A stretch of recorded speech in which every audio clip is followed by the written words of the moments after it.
Padre, del Hijo y del Espíritu Santo. Amén. En la lectura que acabamos de escuchar, Isaías profeta, capítulo 49, versículo 15, algo muy hermoso, muy hermoso, muy consolador. Dice: ¿cómo puede olvidar la mujer a su niño y no compadecerse de él y del hijo de sus entrañas? Pues una madre no puede olvidarse de su hijo. Mas si ella se olvida, yo no me olvidaré de ti, lo dice el Señor omnipotente. Y es verdad, a pesar de que los hombres muchas veces escupan la cara de Dios, desobedecen a sus mandamientos, hacen lo contrario de su orden y de la ley que puso, y bien todavía les da el alimento, les da la lluvia, les da el sol, les da el oxígeno, hace trabajar toda la creación para alimentarlos, para que puedan vivir en esta vida esperando su conversión. Dios es paciente porque el pecador de hoy puede ser el santo de mañana. El terrible, perdido y orgulloso Agustín, durante años y años fue desviado, pecador, fue hereje, fue blasfemo, realmente se cubrió de todos los vicios que había. Sin embargo, Dios perseguía a esta alma para recuperarla y para salvarla y hacer una santa mediante su madre y todas las gracias, las luces que le ha dado, y finalmente se convirtió y llegó a ser un santazo de primera. No hay 5 como era en la Iglesia Católica. Entonces nuestro Señor es muy claro: ¿cómo puede olvidar la mujer a su niño y no compadecerse del hijo de sus entrañas? A veces puede haber madres degeneradas, padres degenerados que olvidan a sus hijos, pero dicen: aunque ella se olvida, yo no me olvidaré de ti. Ahora hay gente que puede decir: pero padre, ¿esto qué está pasando actualmente? Entonces, que con esta peste que nos afecta, que nos da miedo, viene esta peste una bendición de Dios. Es una bendición de Dios. ¿En qué sentido? En el sentido que la gente hinchada de orgullo, se olvida de Dios completamente, desobediente no solamente a la ley de Dios, sino hasta desobediente hasta la ley natural. Y bien, Dios permite que tenga esa prueba para que el hombre realmente se dé cuenta que es nada. Los que hacían planes extraordinarios de maldades y otras cosas vanas y vacías, hoy lo único que piden es la vida, o que no sean contagiados. Y ven ahí que el hombre es nada frente a un bicho invisible, se enferma y ya parece que no puede respirar y muere. Entonces, ahora esta enfermedad, para los que pueden recapacitar o los que sacan provecho de ella, es bendición. ¿Por qué? Porque seguramente gente en pecado mortal, con salud y sin este problema del bicho invisible, y bien, si hubiera muerto estos días, hubiera ido al infierno.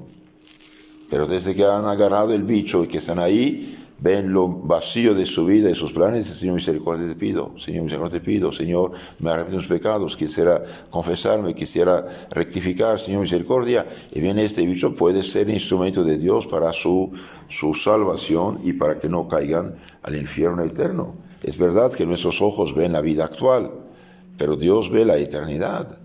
Y es dogma de fe católica que todo hombre, todo ser humano en pecado mortal, cerró por su propia mano, podemos decir, la puerta del cielo, renunció a la gracia, a la caridad del Espíritu Santo y abrió delante de sí la puerta de las más grandes de las desgracias que hay.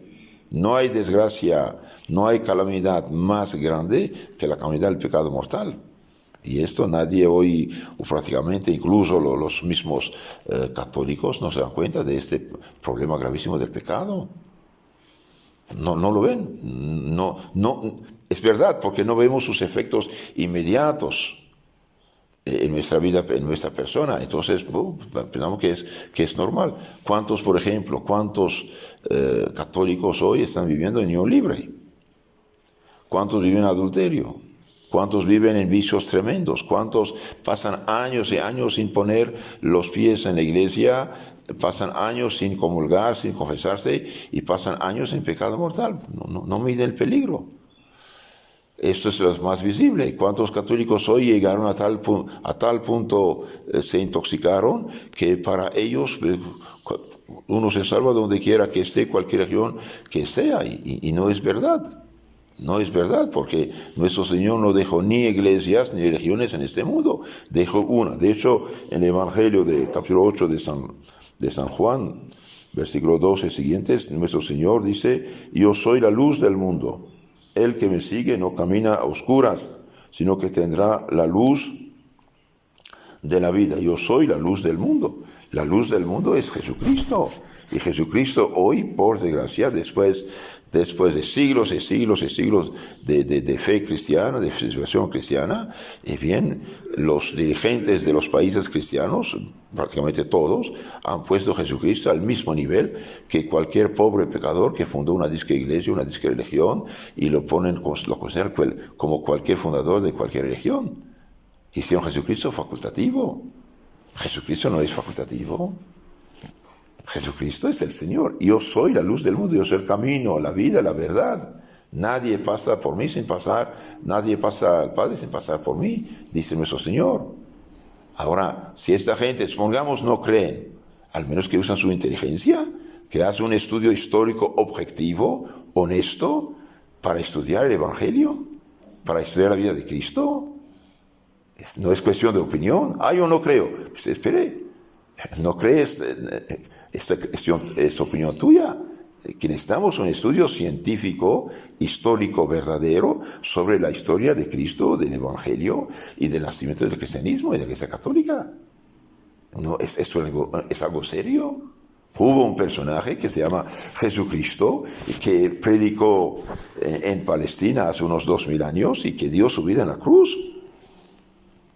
Y después y resucitó. ¿Es algo serio esto? Y no lo toman en serio. Lo hacen como cuestión de leyenda, cuestión de opinión. Yo creo o no creo. Es algo más serio. Y yo creo porque hay fundamento.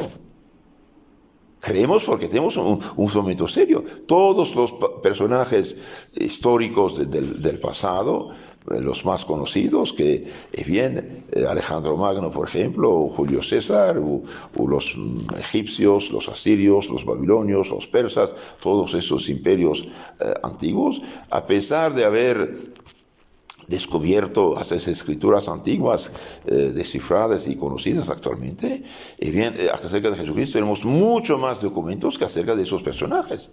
Y yo creo que hubo un personaje llamado Julio César o Alejandro Magno. ¿Ok? Es historia. ¿Por qué? Para los no puedo rechazarlo. No es cuestión de creencia. La historia me dice, hay documentos que comprueban que hubo esos personajes. Y bien, tenemos mucho más pruebas y documentos acerca de Jesucristo. Y hoy pone a Jesucristo al nivel de cualquier pobre tipo, cualquier pobre pecador que fundó su disque iglesia, su religión, que se dice profeta o esto o aquello, y es grave esto, es una blasfemia contra Dios. Yo soy la luz del mundo. De hecho, desde que han dejado la fe cristiana, ¿cómo anda la sociedad? Desde que eliminaron la enseñanza del catecismo de las escuelas públicas, las capas más pobres del pueblo son las que más sufren. Más sufren porque ni siquiera saben, lo conocen de Dios mandamientos. ¿Y cómo van a practicar los mandamientos? Y no matarás, y no robarás, y no mentirás, etcétera, si no los conocen. ¿Y cómo quiere que un pueblo viva en paz y tranquilidad si no conoce los mandamientos? Porque hay la ley humana es nada cuando no hay temor y respeto a Dios. Cuando la policía da la espalda, el ladrón roba.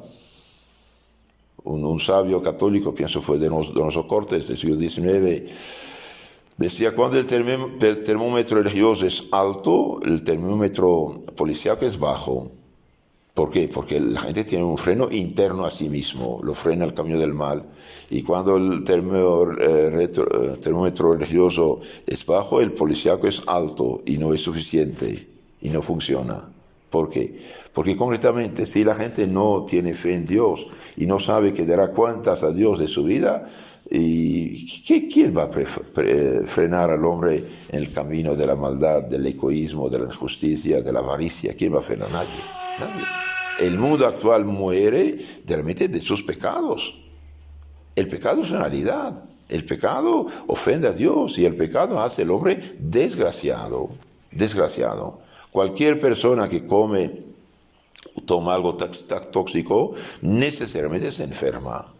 Y bien, como lo tóxico enferma, no deja en paz, tranquilidad el cuerpo humano, y bien lo mismo el pecado es algo tóxico, no lo deja en paz. Nunca hubo tantos suicidios como ahora, que no hay fe. Antes, por ejemplo, el suicidio en un país católico era rarísimo, súper raro, salvo un loco, un perdido, un desequilibrado mental. Esto ya ni el suicidio pero ahora ya no se cuenta. Y llegaron tanto a tanta ignorancia de la gente hasta destruir la inteligencia humana, que es la facultad de la verdad. Mi opinión no vale nada si no corresponde a la realidad de las cosas. Un loco puede decir que algo no es tóxico y se lo toma y se intoxica. Hoy llegamos al relativismo, cada quien cuestión de opinión, y todo lo debemos al bandido precursor anticristo Martín Lutero, con su libre examen bíblico, un orgullo monstruoso, satánico, el tipo perdido, ya causó la ruina de la civilización cristiana, y hoy los católicos han caído en la trampa. Cada quien su opinión, cada quien su religión, cada quien se salva donde esté. Hasta sacerdotes a veces dicen esto. Y es mentira. No hay salvación fuera de Cristo y de su iglesia, la iglesia que él fundó, que es la católica. Y los dirigentes de la iglesia católica no tienen derecho a decir otra cosa. Si dijeron otras cosas, bien son infieles a su misión, y mienten, engañan a la gente. Y eso también causa otros problemas. ¿Por qué? Porque burlarse de Dios es contentar al diablo, y el diablo nos lleva necesariamente a la desgracia. Por eso tomemos muy en serio esto. Yo soy la luz del mundo. El que me sigue no camina a oscuras, sino que tendrá luz de la vida actual y vida de la eternidad. Pidamos aumento de fe en nuestras almas, pidamos la fe por los que la tienen contaminada para que se purifique, pidamos también por todos los que no la tienen o la perdieron, que Dios en su misericordia los ayude a recuperar, y especialmente pidamos por todos esos enfermitos contagiados, que si todavía tienen un poco de chispa de fe cristiana, que se aviva para que pidan perdón y misericordia del Señor y ofrezcan estas penas, dolores, sufrimientos que tienen, para que sea para salvación y no para perdición. Yo pienso que muchos, gracias a Dios, a este bicho invisible, van a recapacitar y van a salvarse. De otro modo no se hubieran salvado. Entonces, pues así es, como dicen, Dios escribe derecho con líneas torcidas. Dios permite esto, tiene su plan para bien y no para mal, porque Dios tiene pensamiento de paz y no de maldad.